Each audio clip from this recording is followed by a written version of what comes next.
wake that ass up. Early in the morning. The Breakfast Club. Morning, everybody. It's DJ NV, Jess Hilarious, Charlamagne the guy. We are The Breakfast Club. Now, if you're just joining us, we're talking about Caleb Wilson. Rest in peace, Caleb Wilson. He passed away. He went to Southern University, and he was pledging. Let's hear the news report. 3 men facing felony charges in the death of a fraternity pledge have all been identified. Caleb McCrae charged with manslaughter and criminal hazing. Isaiah Smith and Kyle Thurman also facing criminal hazing charges. When hazing involves a great bodily injury or death, there is a felony component to hazing, and it carries up to 5 years. According to arrest warrants, McCrae, Smith, and Thurman led the hazing ritual that night at this warehouse leased by Smith's father. Each had a specific number of pledges lined up to punch in the chest 4 times.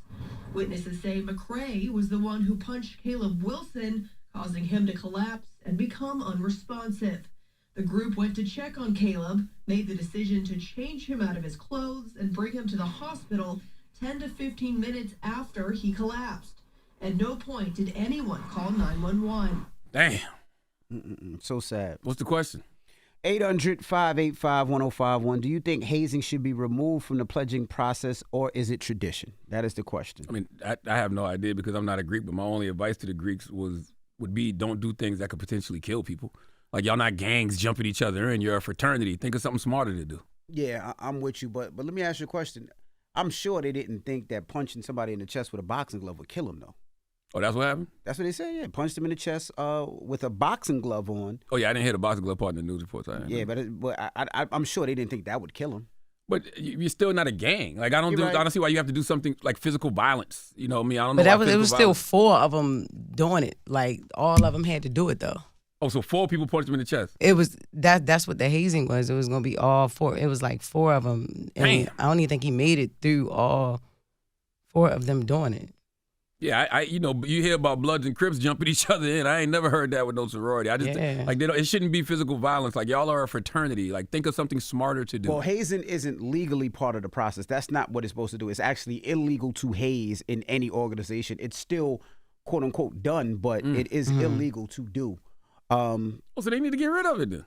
Well, they're supposed to. It's not supposed to exist, but I guess so many members have been hazed. It's like a rite of passage through some of these fraternities and sororities. See, I remember movies like School Days. Remember School Days when they blindfolded they were hazing the kids and they blindfolded them and they made them put their hand in the toilet and they thought they were stuff squeezing like doo-doo, that. but it was banana. Yeah. You know what I mean? Like, do stuff like that. Yeah, I mean that does happen. They blindfold them, and then you ask the 4 founders, and you got to go through the all that stuff. But sometimes, or even like remember how they burn you with the little thing. Like, that ain't deadly. I mean, even something like that. Like, but I thought they get the burn after the fact. Yeah. After they get in, right? You burn after they get in. Yeah. Damn. So that's something else I got to do after I'm already that's in. if you want. Every member doesn't have that. Like every member of sorority fraternity doesn't have that burn on it. Why can't you just get a tattoo? You can. You know what I'm saying? They're not cows. But every member right? Like, damn. Hello, who's this? Hello. Hey, good morning, Sarah. Hello. Good morning. Sarah, now you are a member of the Divine Nine? I am. What are you? I don't want to say everything about this I'm not. I hear Zeta in your voice. Wow. That first of all, never. Never in Now life. I know she a Delta, AKA. Probably AKA. Only AKAs get offended when you call them Zetas. I'm not that either. So you're Delta. Okay, so the last one. Again, I'm not saying anything. All right, Sarah, talk to us. What's your thoughts, Sarah? I will say this. First of all, I think that it is so unfortunate that young man lost his life. I really feel bad for his family, that chapter, that organization, the Divine Nine, period. This is a tragedy that should never, ever have to happen.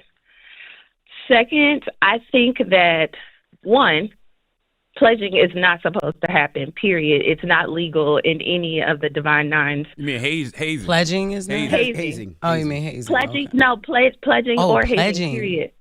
Pledging, period. It's called hazing, but it's an intake process, and that's the actual name or the title that any of those organizations use. officially, which is an intake process. None of those traditions require any form of hazing. Let's establish that. Okay, none of them. None of our traditions require any form of hazing. So you think you agree hazing should be eliminated? What I'm saying is that there is a difference. If these young organizations, the young chapters, there is a desire for them to want to know because they hear the old stories from the older generations, like, oh, we did this and we did that. Yep. So they have this desire to want to do that, to feel like they had the same experience. Got you. The problem is that the older Greeks, we are removing ourselves from that connection because we don't want to get in trouble. We got jobs, we got kids. We don't want anything to come back on us. So they are removing themselves. And what happens when you have nobody leading the madness? Sarah, let me ask you a question. There's a complete disaster, and that's the issue. There is a method to the madness, and there could be guidance. It could be done the right way, but it's not because they're removing themselves, and I understand nationally why. You have this happen. Insurance companies are no longer insuring these divine not organizations. They had to make a choice. We understand that. Nobody wants to lose their letters. But those kids, they want that process. So now it's just blind leading the blind. Sarah, let me ask you a question. I was just thinking about it now. Usually when somebody pledges, they cross during about homecoming time, which is October, November. Why are they doing it so early? This is just March. That's an HBCU thing that they all have to cross on the same day. That's not a Divine Nine thing. So a lot of HBCUs have all of their probates all on the same day, which means all of them are going through their intake is at the same time. But this particular instance, I'm sure that Southern was on the same thing because I think maybe A&T just had theirs like a week or two ago where they had a bunch of probates all at the same day. So I'm pretty sure that was like an HBCU thing of when they have their days. All right. Well, it's whatever the school establishes. And did you get hazed? Again, I did. I'm good and made, but that doesn't mean that that's the way it should be now. I agree. Thank you, Mama. I didn't know pledging was illegal. considered the same thing as hazing. Yeah, I didn't know either. Hello, who's this? Hey, yo, what up, Envy? This Will in Atlanta, man. What's happening? What's up, Will? Peace, Will. Will, you sound like an alpha. Hey, man, I'm definitely an alpha, man. See? You feel me? Hey, what's up, Charlamagne, Jess? Peace, King. What's up, baby? But this is what I'm saying. Like, obviously, it's an unfortunate situation, you feel me, what happened at Southern. And we know that, hazing is heavily ingrained in the culture of HBCUs, you feel me? I went to an HBCU myself. You got hazing in the band, you got hazing on the football team, basketball team, the choir, all that. You feel me? I do think this, though. There are certain ways to everybody has a process. You feel me? There's certain ways to handle it. It ain't got to be physical. You ain't got to be beating on a dude. You could be, have to wash the big brother car every day or something. You feel me? Yep. Or take them a newspaper at 3 o'clock in the morning. You ain't necessarily, when I pledge, yes.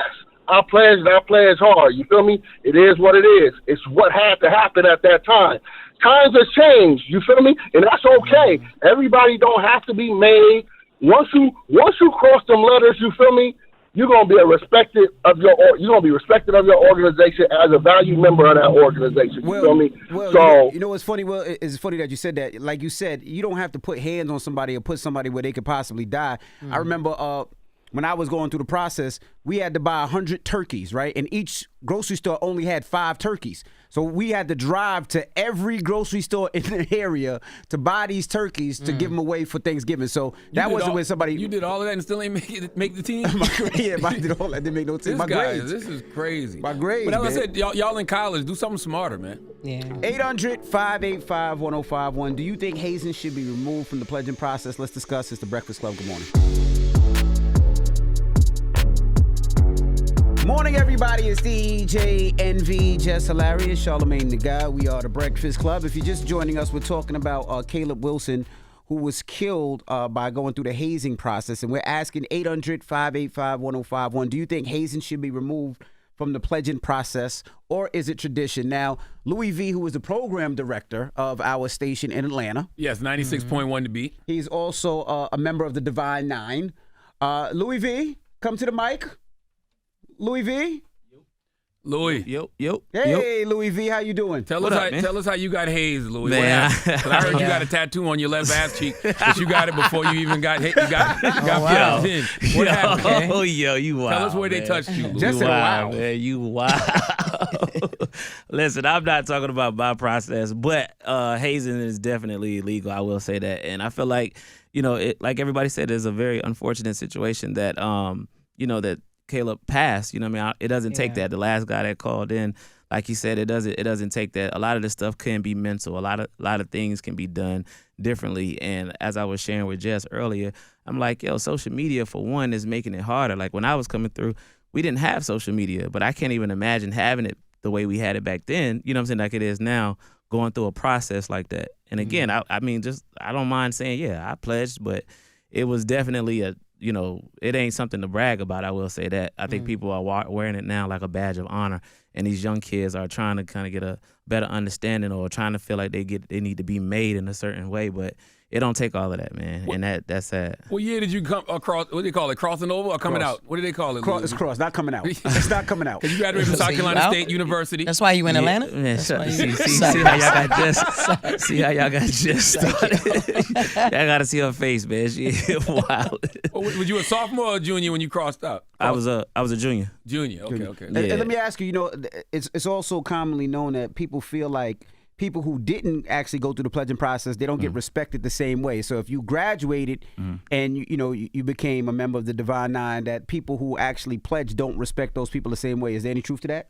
I mean, I think undergrad is like that for some apparent reason. I mean, as I got older, again, I meet a lot of my fraternity brothers now that went over alumni who didn't go through the same process that I went through. But these guys are amazing guys out here that are doing amazing work. Look at all of these people, these celebrities that are honorees, you know what I'm saying, that get that these chapters or these fraternities or sororities, let's just say, anybody in the Divine Nine that induct these people into their fraternity or their sorority, and they didn't go through the process, but they were respected within their organization, like the last guy said. So it ain't really about what you do when you online or if you pledge. It's about the work you do after you get those letters that make you, you know what I'm saying, the person that you need to be within that organization. That's where you get, as far as, like I said, when you get older, you start to think to yourself like, why did I even do it? You know what I mean? It didn't make any sense. But at the time as an undergrad, it's like, you know what, I got to do it because I ain't going to get no respect. But once you get out of college, it's like, it don't even really matter. And Louis V is a Kappa. He wanted to be a Q, but he don't eat enough poom poom to be a Q. What? Dang. This guy's Kappa. crazy. Okay. This guy's crazy. Charlamagne tried to start his own fraternity, ass for ass, but I don't even know what happened with that. No, see,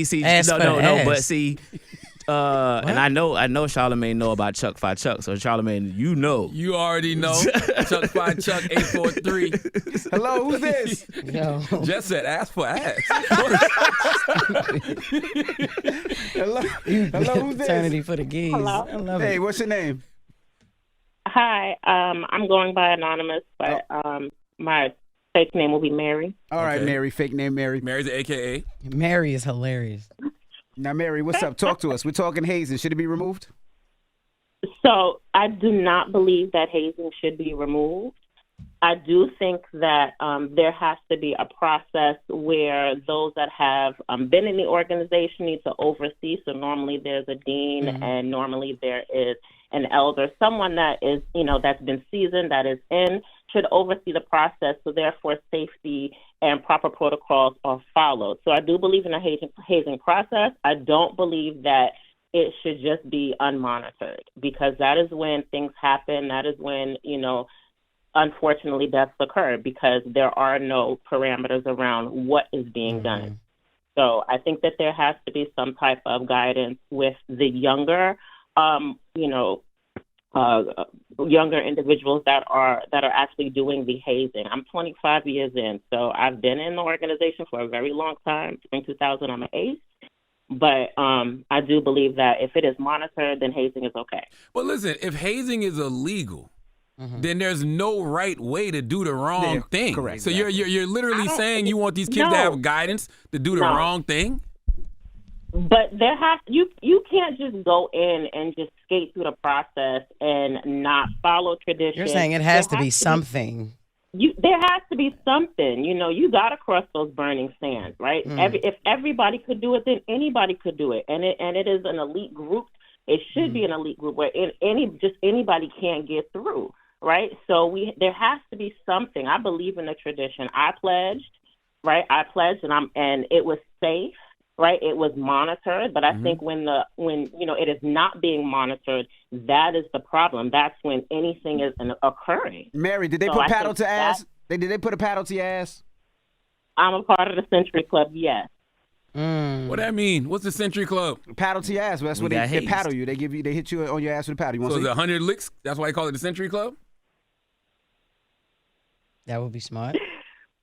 There you go. Okay, got you. Okay. Oh, so All she right, can't Mary. confirm or deny. Okay. Exactly. All right. I ain't gonna front, man. Because If it's y'all doing illegal. But you think about it, Jess. If you gotta do all this, man, you might as well decide whether you want to be a Greek, a Blood, or a Crip. Like, I was which one ready to come with say, more benefit? Pyru. I would just go over, you know what I mean? Go over there. Damn, yo. I gotta get jumped in. I want to know which better. What's Like, I gonna don't protect even me better in the I don't future? even want to go here no more now. Like, damn. He said the Century Club. Jesus. 100 licks? Jesus. All right. Well, what's the moral of the story? What's the moral of the story, Louis V? Stop pledging at this point. I mean, again, it doesn't really get you nowhere, and you see where it got us right now. And then it changed. Yeah, and this doesn't just affect Omega Psi Phi. This affects all of the Divine Nine, like everybody. Because again, you got to look at it from that perspective. Like, this could have happened to anybody, and unfortunately, it just happened to him. So, and I think they suspended all the Greek organizations. They paused everything for that entire campus. So again, so it's one of them things where this trickles down to everybody. Are you in the Century Club? I don't even know what that is. I ain't gonna say a Century Club, but I pledged. I ain't gonna lie to you. I did pledge. All right. Now we got the latest with Lauren coming up, so don't move. It's the Breakfast Club. Good morning. Wake that ass up. In the morning. The Breakfast Club.